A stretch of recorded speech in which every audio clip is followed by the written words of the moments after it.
a scion of many worlds. The impact and flurry of punches before the men break apart cause a slight pause in the fight. They start to circle, stepping quickly and carefully as they watch for weakness, but there is none to be found as both men gather strength instead. Emmanuel's wings start shedding dust at a faster rate and leaving a trail behind him that outright starts to follow him. He has a plan for that. Horus, on the other hand, is conjuring more and more hard, light hands, some of them open and waiting to catch, others clenched fists and ready to strike. "So what new trick is this?" Horus asks him, and Emmanuel chuckles. "Oh, come now, brother. We're both immensely strong, fast, and skilled. So the balance is going to be tipped with who can best blindside the other. Or if you get lucky with those serrated swords you call fingers," Horus counters. "I don't have fingers, I have claws," Emmanuel counters. "True," Horus begins, before moving and slamming 4 hard light fists into Emmanuel and grabbing onto his arms, legs, and wings to pin him even as he grabs the man around the face. Enough! Then there is light. As every mote of dust Emmanuel shed lights up like spotlight, and Horus yells in shock before the light shifts and starts shaking apart his hard light hands. There's a sound, like a mile-long guitar string thrumming, and Horus is sent skidding backwards with his constructs disrupted. His boots dig a furrow in the ground and his arms are lightly smoking where he's got them up in a defensive position. That was a thing," Horus states as he pats out the smoldering bits of Werthani dust on his arms. "My first impulse was electricity, then I remembered the brand," Emmanuel states, and Horus gives out a cackle before patting the marking on his left shoulder. "So you had to go somewhere else?" "So I saw my little girl watching in awe. It's time for a lesson," he states as he conjures a ball of light in each claw and presses them together. "Light may bring illumination and warmth, but you must never forget that it is physical as well. Physical things can strike and shift. Physical things make noise as they strike the air. Physical things can be weaponized." The spheres shift and reform into a long staff topped with a huge curved blade. Horus smirks at the sight of it before conjuring 2 balls of white light to counter Emmanuel's golden light. He slams them together and forms his own polearm. Emmanuel takes a ready position as he turns to the side and holds the polearm over his head with the blade curving downwards. Horus's position is more of a mid-guard as he holds his own at chest level and both men square off. Then they both move. Horus starts with a stab of his weapon, but Emmanuel's own blade meets his and forces it to the side, before he levers the weapon down to bring the butt of it to Horus's head. Horus steps back and makes sure to catch the golden polearm shaft between his body and his own weapon, before turning to swipe at Emmanuel. Emmanuel grabs it just below the bladed head and skids with the weapon even as he starts to pull his own weapon out of the clinch that Horus put it in. Horus pulls his spear out of Emmanuel's grip, but instead of backing off to get things ready for another engagement, he starts to try and stab Emmanuel, who could just let his fur take it, but he decides to dodge instead. The thrusts grow faster and faster as he weaves around them. This prompts some annoyance on Horus's part, and he starts aiming for the head rather than the chest. Then Emmanuel bites the weapon and holds it steady with axiom-reinforced teeth and takes a huge swing at Horus.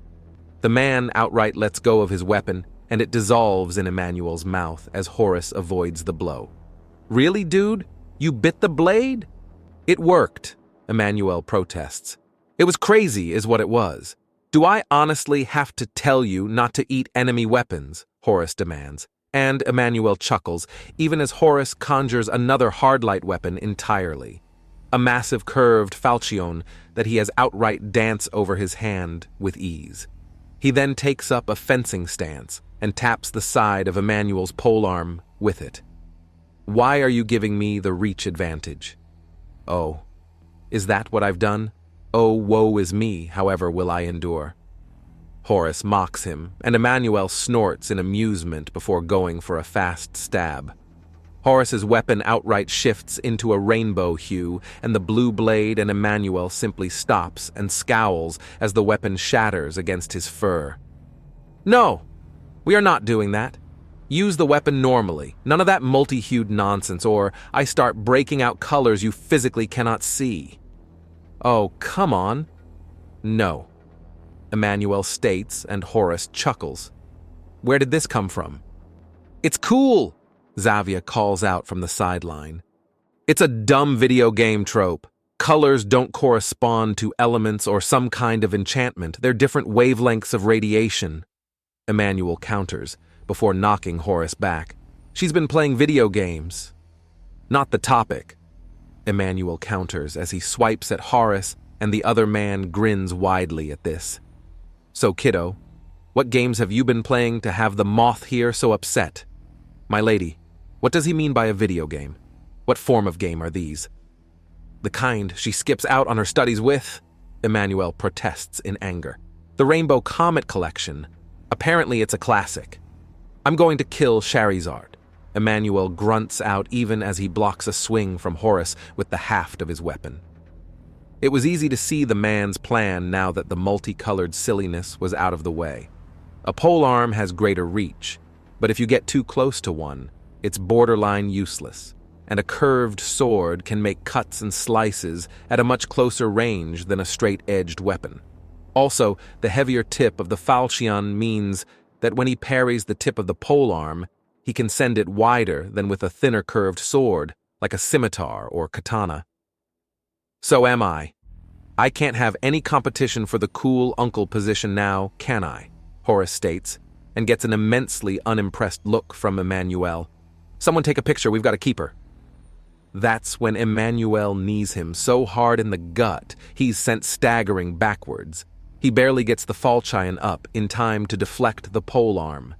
There are a few exchanges, and he locks the weapons together before abandoning his own and tackling Emmanuel straight in the chest. The men roll for a bit and break apart before they snap up, and Emmanuel catches a kick to his side, but Horace uses that as stability in order to kick Emmanuel in the chin, but the soul steel-infused fluff just takes the impact. "Ha!" Emmanuel taunts and gets another kick that forcibly closes his mouth. This results in Horace being thrown like a rag doll, and the man rolls with it when he hits the ground and stands up with ease.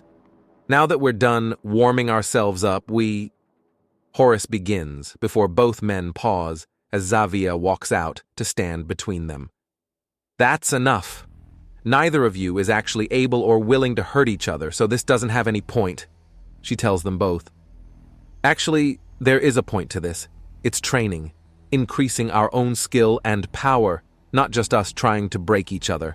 Well, it's not going anywhere, is it?" "It's a spar. It's not supposed to go anywhere," Emmanuel states. "It's an exercise, part of training." "Training? How often are you going to conjure a weapon of light to actually harm your foes?" Xavier challenges. "When it is appropriate," Emmanuel asks as he shares a look with Horace.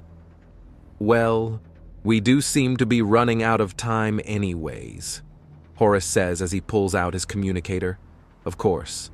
Ah, well, it was fun while it lasted," Emmanuel states before heading over to where he tossed his vest and quickly slips it back on. He then throws Horace's shirt at him, and the man catches it with ease. "See you in a couple hours," Horace says, before taking a couple of steps and jumping hard to launch away from the place. "And he's off in a hurry, leaving me with the cleanup. Of course," Emmanuel states as he holds out his arms, and there's a rumbling as the trenches in the ground and turf slowly close up and leave the training field in pristine condition. He then walks up to a suddenly nervous Xavier. Granted, she hides it well. "So, have you been having fun, showing your friends around? Why do you hate the Rainbow Comet series?" She asks him instead, and he rolls his eyes. Nice deflection. "It's not the game I hate. It's that you've been ignoring your studies in favor of it. No one's actually explained what a video game is," Lady Dawnbreak states. Think of it like a play where you control it. Not quite, but it is a somewhat similar idea. Emmanuel states, and there's clear confusion among the crowd.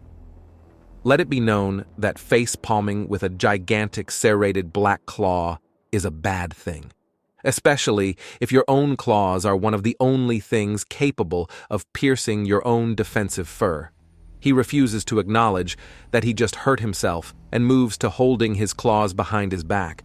Well, provided everyone behaves themselves, you're allowed to show your friends the video games. Zavia states, suddenly realizing just how childish a video game would look to her supporters. Perhaps the music collection you've been putting together instead? He offers. He sees the fear in her eyes. There's no way she can show that either. Zavia states. Milady? Lady Dawnbreak asks. Perhaps I'm intimidating you all again. Excuse me then. I'll see if there's something else for me to do. Emmanuel states before patting Zavia on the head. Just remember to be back in time for dinner. Then he snaps out his wings and takes off. He needs to double-check a few things that he needs to fly up so high he can see the curvature of the planet in order to get onto the ship that's hovering there. I beg your pardon, he states as he heads into the observation deck on the ship. Soldier, King, Primal. The officer in charge clearly does not know how to address him. Emmanuel, he says before offering a smile. As a Drin she can perceive nearly as clearly as he can, and therefore the smile is far from wasted. Emmanuel Skitterway. Very well, Mr. Skitterway. Why are you here? I just want to double-check some things. I'm feeling paranoid about the defenses and communication pylons in the system. He admits and she nods, before turning around and quickly typing away with all 4 arms. Of course, just a moment, please. She says, and, true to her word, in moments a massive holographic display shows the Lacran solar system, and Emmanuel overlooks all of it. One communication pylon is currently active, and there is another in low power standby in case the first one fails. Numerous ships are on patrol paths through the system, and there's a station being set up in orbit. There are 3 gas giants in the system, 2 with rings, the other with an odd, jagged pattern around its middle in the gases, likely due to some magnetic affect. All right, that looks good, for now. What has you so concerned? She asks. A civilian relief fleet is officially on the way. This is on top of the undaunted reinforcements and assistance on the way as well. They're going to blaze a trail for every idiot, bad actor, and criminal in the galaxy, right? To a planet that's trying to overcome a colony failure, generations of clone degradation, and huge amounts of infighting. I met a few Nagasha off Lacran. They seemed all right. They all trace themselves back to a primal Nagasha who keeps having children, so the Nagasha avoided most of the blow. They still got some of it, though. Emmanuel explains. A slight alarm starts up, and the Drin checks it. Stormfront near the area indicated as Bright Dawn territory, potential hurricane, she says. It shouldn't be too bad, especially if it goes the other way. Still, they've lived there for centuries. They likely don't need help, even if it comes down for them, he says. Wasn't there civil war there recently? She asks him, and he pauses. We need to set up a storm warning system. He states, as he considers further. Yes, a storm warning for the entire world. Basic weather observation app. That shouldn't be too hard. There are a lot of programs like that already, she says. All right then. Something else for the list. He says,